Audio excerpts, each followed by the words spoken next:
Crazy. Yeah. I think we spoke about it just before we started recording. What's that? And it's up to you if we go into it or not, but like the marketing approach of launching a film.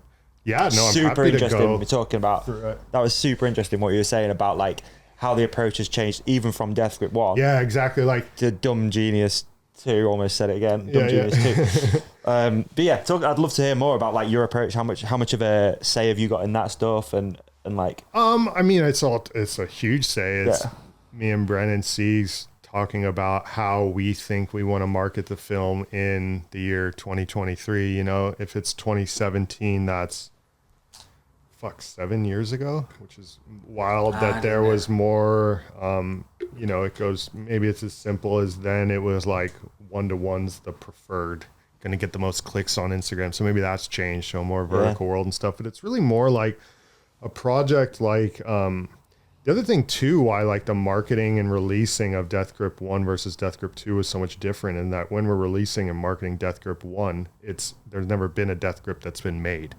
So you have to tell people Deathgrip 1 is a film that Clay and Brendog are making and whatever. Whereas this time around, like for me, the value in really getting the audience talking and buzzing and people kind of talking about it is in not saying a lot, because all we got to do is kind of like put on Insta that Clay, Siegs, and Bren are together in Madeira and you know, especially let everyone do the thing with let it. everybody talk, you know, like when it's like come maybe the fall or late summer or something, we'll probably do more of a traditional like teaser that'll be online. That's almost like more of a project announcement. But right now, if it's like, if all people see about it is the occasional like leak on social on someone's story and then see it on, they aren't expecting to see it when they watch the Supercross broadcast and then they see it. It's so much more valuable than it's like, hey, here's a social post, Deathgrip 2,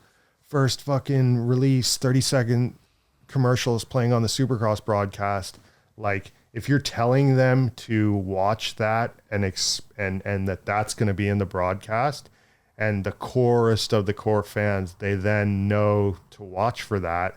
But how much more powerful is it going to be if they're still going to tune into Supercross and not even think that they're going to get that, and you give that to them? Like that's going to stick with them more than if you're kind of like feeding them with a spoon. Like, no, it's on at 8 Pacific time, not 7 Pacific time. Like if a bunch of people miss it because of that shit, like I don't care at this point. We haven't I don't want, it's not in our best interest to just be like, we've done this, we've done that, we're going to do this, because I want to make the best possible film we can make. That is all I care about right now. I do not care about when we're going to release the idea of the movie, because I know that if I make the craziest movie I can possibly make, all this marketing strategy and shit, that all takes care of itself because the end result is that good. And I'll use the example of like a couple of years ago, I forget if it was a Jay-Z or Beyonce album was coming out, but they both have some ownership in the music streaming service Tidal, okay? Which at the time I think was like the 6th biggest music streaming service. You know, it's like Spotify, Apple Music, whatever, boom, and 6. Like I don't even know if, I don't really hear much about Tidal. I don't listen to music on Tidal, but on the week that Jay-Z or Beyonce album came out, and I can't remember which one it was their new album and it was available exclusively on Tidal. And so for those couple weeks that the album came out, who was the #1 streaming service in the world? Tidal was. Yeah. And so it just goes to show you, if you can create a product, if you can put all your eggs in the basket of creative execution, then all the marketing and strategy and all this shit becomes way less important, because no matter where you put it, people are going to go to watch it. People are going to find it. Yeah, it's so true. And so that's why I'm like, you know, I definitely, Brand Siegs and I are going to have some discussions about like kind of like when and how we announce this thing. But right now I keep telling Brandon Siegs, like we just do not need to care about that right now. All we need to care about are these individual shoots. And then if we stay laser focused on the end product of the film, that by the time when it comes to us announcing it, it's like just makes everything so much easier, because even you now have this amazing material to make a trailer with, where maybe if you were talking about the trailer on the first shoot, the shoot might have not gone as well, or, you know, I mean, but it's definitely really interesting in terms of like, Yeah, just like where the how are you going to get a audience to really become interested and talk about and invested in this project? And it's certainly different than 7 years ago. That's what I was about to ask. Like, what has changed? Because I remember 7 years ago, whatever. I remember talking about Deathgrip and it being like, this is like some of the last long form content.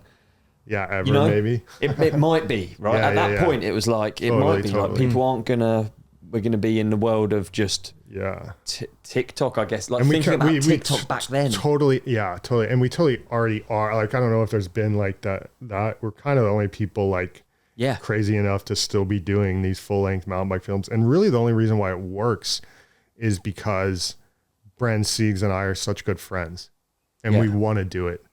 Bren's sponsors never hit us up and were like, we want to hire Clay and Siegs to make a mountain bike film about you. Not once. We had to make it and then go to all of Bren's sponsors and be like, can you help support this? Because we really want to do this and we have a sizzle reel to show you and blah, blah, blah, and this fancy deck, which Olly helped out with. Shout out Alls. It's like, first time around, we really like, no one knew, we just hadn't proven ourselves really in like the long form space when you talk about like me and Brandon Siegs, you know, and this time we have, so we're in a really interesting scenario of like when we do market it, that now we can do this cool shit where like not tell anybody that there was a Supercross teaser and if people see it, people see it. And then maybe like, you know, I got a text from Mike Redding, who I haven't talked to in like a year or whatever. And he was like, just literally when we were setting up was like, I saw the Supercross broadcast. When's the premiere? And like, no offense to my boy Mike, but there's a good chance I might not even write him back. And so he can then, when he's talking to people over the next couple months, like, dude, I saw something on Supercross. And so it's almost like what like Kanye West is really good at doing. Yeah, like this guerrilla like shock marketing. And I'm not gonna, Brent Siegs and I have no intention to speak to our audience or do some of the shit that he's done over the years. But my point is that it's kind of, I think in this day and age, it's better to leave your audience really wanting more and leave them hungry as to force feeding them information. Like, do we want to have this really cryptic, like, hope you watch the Supercross broadcast to see the 30-second pre-teaser commercial, or do we want to be like, Deathgrip 2, these are all the people we're going to do. Here are all the locations. Here are all the athletes. Here are all this. Here are all that. We're just like force feeding information. Like, which one is more valuable to you guys in terms of keeping your interest throughout the rest of the show? The organic style is way better. So, and I don't think we would have as much creative freedom in the kind of marketing and launch and announcing of this project. We would have nowhere near as much creative freedom had this not be a sequel to something else that the audience already understands, you know? And say if I was doing this project with another athlete, and we would be right back to where we were, like, you know, there's no... And so once you're working on a sequel per se, there just becomes a lot more opportunity to like take advantage of the fact that you've already built an established audience, you know, and they know a little bit, you know, and so you don't have to tell them as much because they know a little bit, and you can almost like leverage their like hunger to want more and leverage it in a way just to like torture them with hype. You know what I mean? Like, I do not want to release so much shit that by the time the movie comes around, people are like, should we go to the premiere or should we not? I want to release so little. Where did it release? That basic, what's that? Where did Deathgrip 1 release? Premieres, and then where? Did you go straight after that? Yeah, so iTunes. We premiered it, and then like maybe, I want to say like it was probably like a month after the first premiere that then it was available for what they call like digital download, so to buy on iTunes. And then it was out for probably available to buy for almost like a full year before then it was available for streaming on Netflix. And then even after the 2 years, so Deathgrip 1 got a 2-year global streaming deal with Netflix, but as soon as that was over, the distributor had gotten it on Amazon Prime.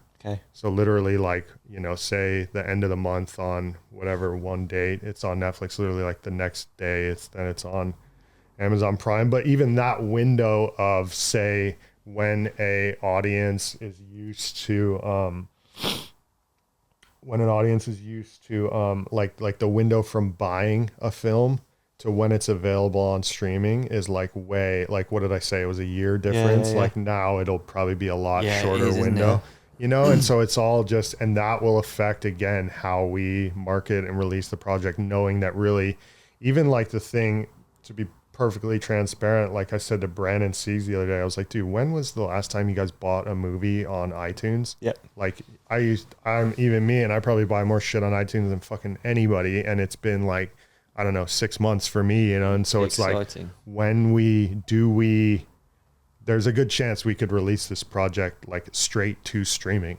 you know? So it premieres, whatever. And then shortly thereafter, because we know no one is used to buying films on iTunes for that matter, like maybe we can leverage that when we start to approach streaming partners like a Netflix, like an Amazon Prime. Like, you can't even buy this thing. This is straight to streaming, and therefore we can get a way better deal than we got with Deathgrip 1 with Netflix, which is essentially you're going to them like, they're like, here's the global streaming license for this movie that's already been out for a year and every core mountain biker's already seen, you know, it's and so in terms of like what the best way is to marketing, I think it's interesting what comedians are doing now. Sorry to interrupt you. No. What comedians are doing, that's something that, especially with doing this, like I keep an eye on. It's like, what are the big comedians in the States doing? And they all just go straight to YouTube. Yeah. I know that's probably not viable with a mountain bike film, but I don't know if the audience and is it big might enough. be. I'd have to like it's crazy how many comedians now are just like straight to YouTube. Yeah. And maybe like, you know, this YouTube trajectory will keep going. And maybe by the time we're ready to release this thing in 6 months, 9 months, whatever, that we'll realize like, holy fuck, maybe we can make the most money if it goes straight on Brent's YouTube. Just seems mad to think. And I don't think that's going to be the case, because YouTube is way more of like a, the audience that watches YouTube that ultimately gets everybody these same numbers is a way more adolescent audience. They're way more used to like people talking to the camera. They're way more used to subtitles. They're way more used to fucking flashy thumbnails, all this shit that like I creatively I'm not going to do. Yeah. Like if literally YouTube came to us and we're like, you know, double the amount of people will see this if Bren talks to the camera before he fucking drops in, or I don't know what the guys? Yeah, exactly. Like I would literally be like, no, we made Deathgrip because I want to go on vacation with my friends, and now this doesn't feel like vacation.